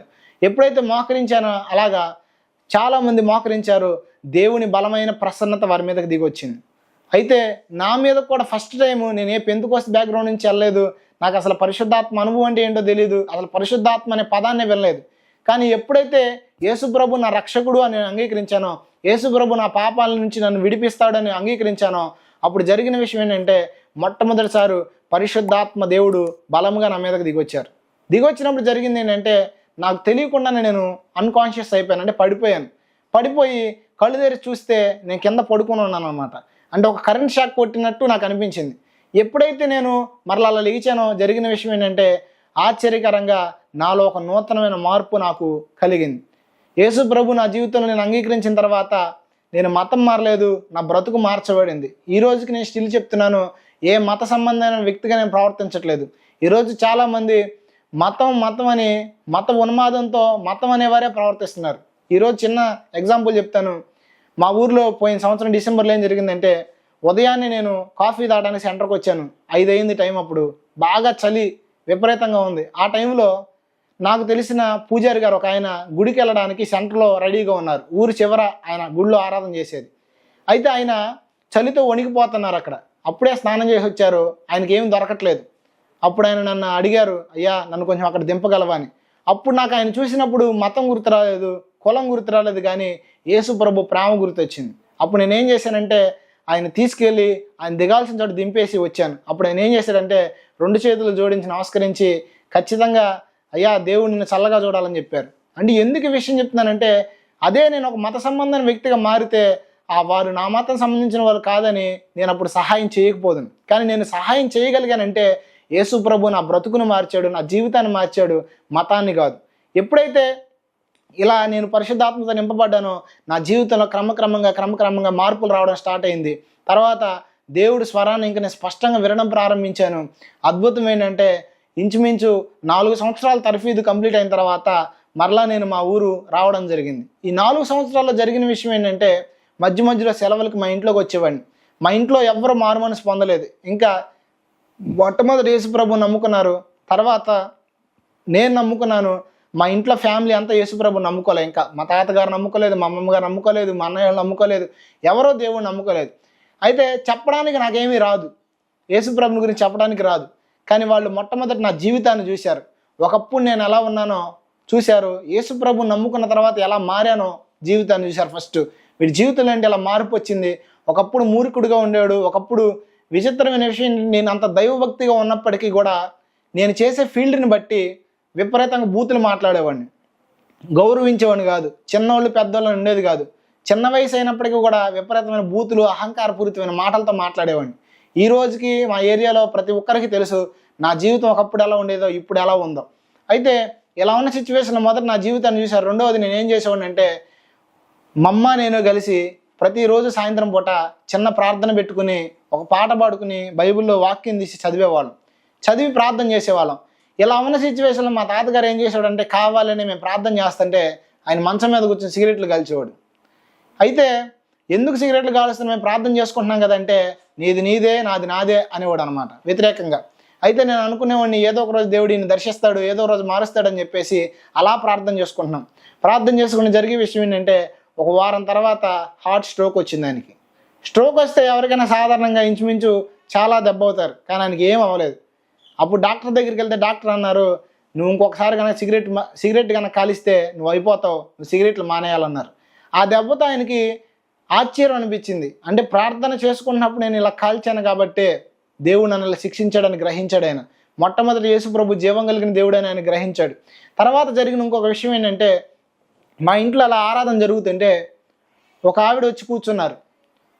ఆయన క్రిస్టియన్ కాదు, యేసుప్రభుని నమ్ముకునే వ్యక్తి కాదు, కష్టాలతో వచ్చి కూర్చుంది జస్ట్ ఏదన్నా దేవుడు ఏదన్నా చేస్తాడు అని చెప్పేసి. అంటే అప్పుడు నేను బోధ కూడా ఏమీ చేయట్లేదు, అంటే యేసుప్రభు గురించి చెప్పడానికి కూడా నాకేం చేత కాదు. అయితే మేము అందరం అలా ప్రార్థన చేస్తున్నప్పుడు దేవుని స్వరం స్పష్టంగా నాకు వినపడుతుంది. ఆవిడ రేపు ఇంట్లో వాళ్ళు అందరూ వెళ్ళిపోతారు బయటికి, నేను సూసైడ్ చేసుకుని ఊరేసుకుని చచ్చిపోవాలి అని అనుకుంటుంది. ఊరేసుకోవడానికి తాడు కూడా తెచ్చి పక్కన పెట్టుకుంది. చెప్పు ఈ మాట నువ్వు, నేను తన జీవాన్ని ఇస్తానని, తన జీవితంలో మార్పులు దయచేస్తానని చెప్పు అని చెప్పి దేవుడు స్పష్టంగా మాట్లాడుతున్నాడు ప్రార్థనలో. అప్పుడు దేవుని స్వరాన్ని నేను వ్యక్తిగతంగా విన్నాను, నేను విని నా జీవితంలో అనుభవించాను. కానీ పక్క వాళ్ళ గురించి ఫస్ట్ టైం దేవుడు నాతో అలా మాట్లాడతాం. అప్పుడు నేను ప్రభా నేను ఎలా చెప్పగలను ఈ విషయం, నేను చెప్పను, ఒకవేళ ఆమె ఒప్పుకోలేదనుకో నేను అవమానపరచబడతాను కదా, నన్ను ఇలా అనుకుంటారు కదా అని అనుకుంటున్నాను. అయితే అనుకుంటున్నప్పుడు సడన్గా నా నోట్లో నుంచి ఆ వార్డ్ వచ్చేసింది, నువ్వు చచ్చిపోవాలనుకుంటున్నావు కదా రేపు ఉదయం అని. అప్పుడు ఆవిడ స్టన్ అయిపోయింది. ఆవిడ మాత్రమే కాదు కానీ మా ఇంట్లో ఉన్న వాళ్ళందరూ స్టన్ అయిపోయారు. అప్పుడు ఆవిడ కన్నీళ్లు పెట్టుకుని, అవునయ్యా రేపు ఉదయం నేను చచ్చిపోవాలనుకుంటున్నాను, తాడు కూడా పెట్టుకుని వచ్చానని స్పష్టంగా చెప్పింది. ఎప్పుడైతే దేవుని శక్తిని చూడడం ప్రారంభించారో జరిగిన అద్భుతం ఏంటంటే వాళ్ళ మనసులో ఏమేమి అనుకుంటున్నారో కూడా దేవుడు నాకు స్పష్టంగా తెలియజేయడం ప్రారంభించాడు. ఎప్పుడైతే అలా ప్రారంభించాడో ఆవిడ ఒక్క విషయంలోనే కాదు, అక్కడ ఎవరెవరైతే అలా ప్రార్థనకు వస్తున్నారో వాళ్ళకు కూడా నేను వాళ్ళ సమస్యల గురించి చెప్పడం ఇలా జరగడం ప్రారంభమైంది. ఎప్పుడైతే ఇలా జరిగిందో దేవుని శక్తిని మా ఇంట్లో వాళ్ళు చూశారో జరిగిన విషయం ఏంటంటే మా ఫ్యామిలీ అంతా కూడా మారు మనసు పొందారు. ఖచ్చితంగా ఆ ఫొటోస్ అన్నీ కూడా తీసుకెళ్ళి మేము కాలువలో కలపడం జరిగింది. తర్వాత మా ఫ్యామిలీ అంతా సంపూర్ణంగా రక్షణ పొంది మా కుటుంబంలో ఉన్న సమస్యను విడుదల అవ్వడం జరిగింది.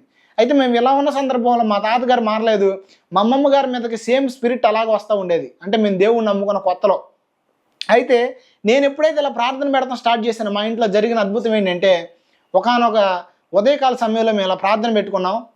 మా అమ్మమ్మ గారు లేచి, అంటే ఆవిడ ఇంకా దేవుణ్ణి నమ్ముకోలేదు, ఫస్ట్ టైం అనమాట అలా ప్రార్థన కూర్చోవడం కూడా. నేను చచ్చిపోతున్నాను, ఇదిగో నన్ను తీసుకెళ్ళిపోతున్నారని ఇట్లా మాట్లాడుతుంటే నేనేం చేశానంటే మా అమ్మగారు అన్నారు ప్రార్థన చేయి తన కోసం, తను ఇలా మాట్లాడుతుంది పిచ్చి పిచ్చిగా. అంటే సరే ప్రార్థన చేద్దామని నిద్రమూర్తిలో ఉండి అలా లెగిసి ప్రార్థన చేద్దాం. అప్పుడు నేను ఇంకా పాస్టర్ గారిని కూడా కాదు, జస్ట్ ఒక సాధారణమైన యేసు ప్రభువుని అన్వేషిస్తున్న ఒక సత్యాన్వేషణ మాత్రమే. అలా లెగిసి ప్రార్థన చేసుకుందాం అని చెప్పి, తండ్రి నీకు స్తోత్రమయ్యా స్తోత్రమయ్యని ఈ 2 పదాలు అన్నాను. ఎప్పుడైతే ఈ 2 పదాలు అన్నానో ఆవిడ పెద్దగా కేకేసింది. ఎప్పుడైతే ఆవిడ కేకేసిందో మా ఇంట్లో ఇట్లా చుట్టూ మంచం ఉందండి, మంచం మీద మా అమ్మమ్మ గారు కూర్చున్నారు, చుట్టూ పడుకున్నారు మా వాళ్ళందరూ. ఆవిడ వేసిన కేక్కి మా వాళ్ళందరూ భయపడి లెగిస్తే ఆవిడ అంటుంది, నువ్వు ప్రార్థన చేయొద్దు, నాకు మంటలు మండిపోతున్నాయి, నువ్వు ప్రార్థన చేస్తుంటే నువ్వు ప్రార్థన ఆపేసే అంది. ఎందుకు ఆపాలి, నువ్వెవరు అసలు అని చెప్తే ఆవిడ మాట్లాడుతుంది, ఇదిగో నన్ను చేతబడి చేసి 4 పంపించారు, 4 వ్యక్తులు, నేను ఇలా వచ్చానని చెప్తుంది.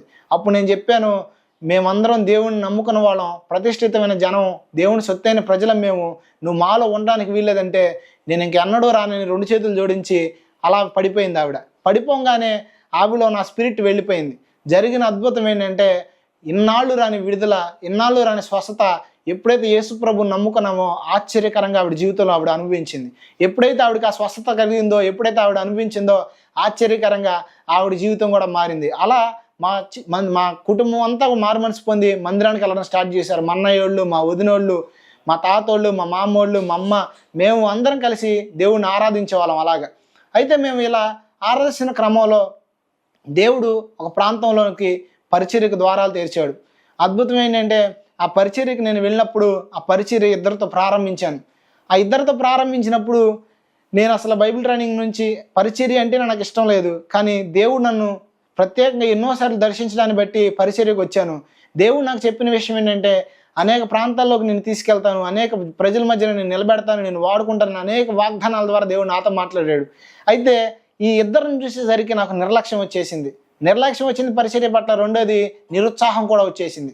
ఏం పరిచర్య, ఏం లోకం, నేనేదో ఆ దేవుడు నన్ను ఇంత బ్లెస్ చేస్తా అన్నాడు, ఇంత వాడుకుంటాను అన్నాడు, కానీ ఏంటి 2 అని చెప్పేసి నిరుత్సాహంతో అలా ఉండేవాడిని. అయితే సంవత్సరం వరకు కూడా పరిచర్యలో ఎదుగుదల లేదు. రెండోది ఏంటంటే నేనంటూ ఒకనున్నానని కూడా అసలు ఎవరికి తెలియదు. ఆ పరిచర్యలో ఆ ఊర్లో కూడా ఎవరికి తెలియదు, జస్ట్ కామన్గా జరిగేది పరిచర్య. ఆ 2లో కూడా ఒక ఆవిడ ప్రతి ఆదివారం ఏమనేదంటే, ఎందుకు పాస్టర్ గారండి ఈ చర్చి, ఎవ్వరు రారు, అసలు ఈ చర్చి అనవసరం అనేది ఆవిడ.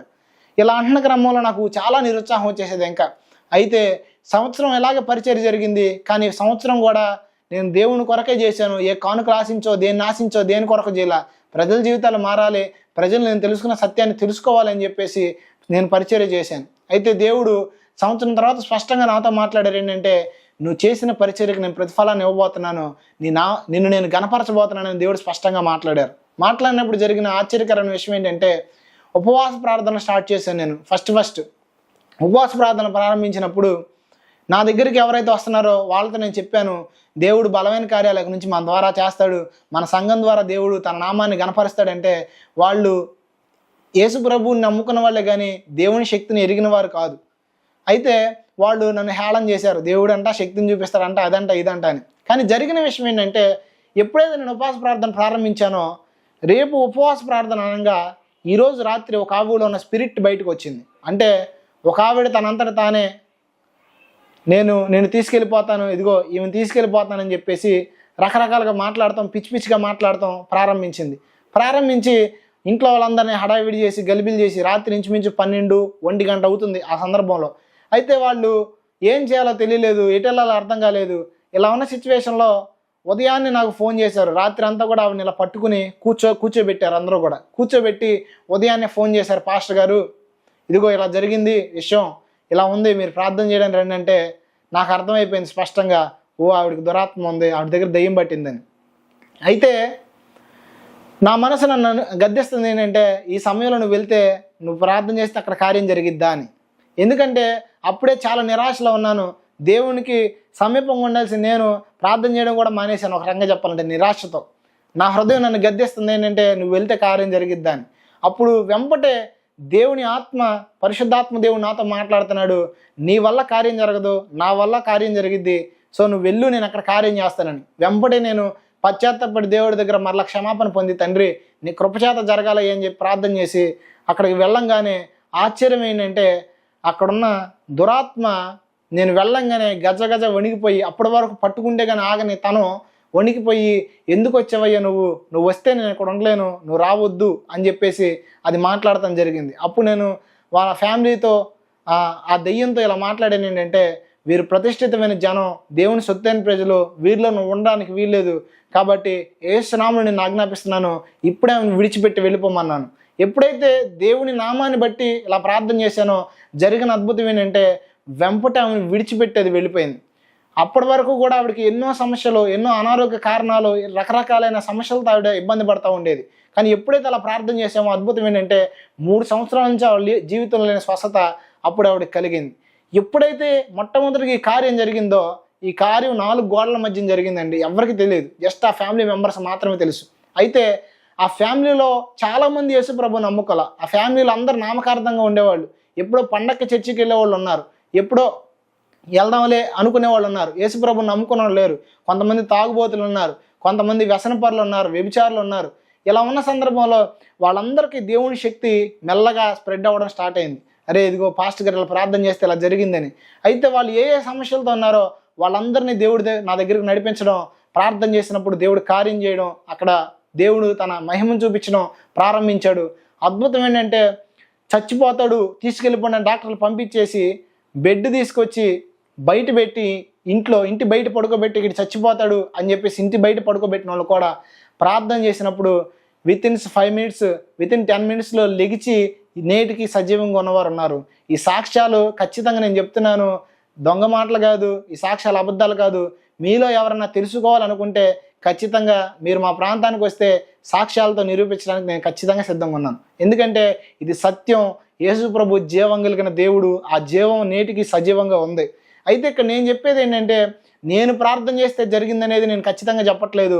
నా దేవుడు సజీవుడు కనుక నేను చేసినా మీరు చేసినా ఖచ్చితంగా విశ్వాసంతో చేస్తే ఆయన ఖచ్చితంగా ఏం చేస్తాడంటే జవాబును మనకు అనుగ్రహిస్తాడు. అలా పరిచర్యలో దేవుని కార్యాలు జరగడం ప్రారంభించిన ఆశ్చర్యకరమైన విషయం ఏంటంటే, ఈరోజు నా ముఖం చూడని వాళ్ళు ఆ ఊర్లో ఉన్నారు కానీ నా పేరు తెలియని వాళ్ళు ఆ ఊర్లో లేరు. ఎందుకంటే దేవుడు తన కృపలో నా పేరును అక్కడ అంతగా వ్యాప్తించాడు. రెండోది ఏంటంటే, ప్రజలు ఏ కష్టం వచ్చినా మొట్టమొదటిగా మందిరానికి రావడం, ప్రార్థన చేయించుకోవడం, వాళ్ళ జీవితంలో దేవుని కార్యాలు అనుభవించడం ఈరోజు వాళ్ళు చూస్తున్నారు. ఖచ్చితంగా ఈ వీడియో వీక్షిస్తున్న మీకు కూడా నేను చెప్పేది ఏంటంటే, నా జీవితంలో నేను సత్యాన్ని అన్వేషించాను, తెలుసుకున్నాను. ఖచ్చితంగా నా కుటుంబం మారింది, నా జీవితం మారింది, నా బ్రతుకు మారింది. నేటికి నా ద్వారా అనేకుల బ్రతుకులు మార్చబడుతున్నాయి. నా ద్వారా ఎవరి మతాలు మార్చబడలేదు కానీ అనేకుల బ్రతుకులు మార్చబడినాయి. నేడు ఎంతోమంది వ్యభిచారులు మార్చబడ్డారు, దొంగలు మార్చబడ్డారు, తర్వాత ఎంతోమంది తల్లిదండ్రులకి అవిధేయులైన పిల్లలు మార్చబడ్డారు.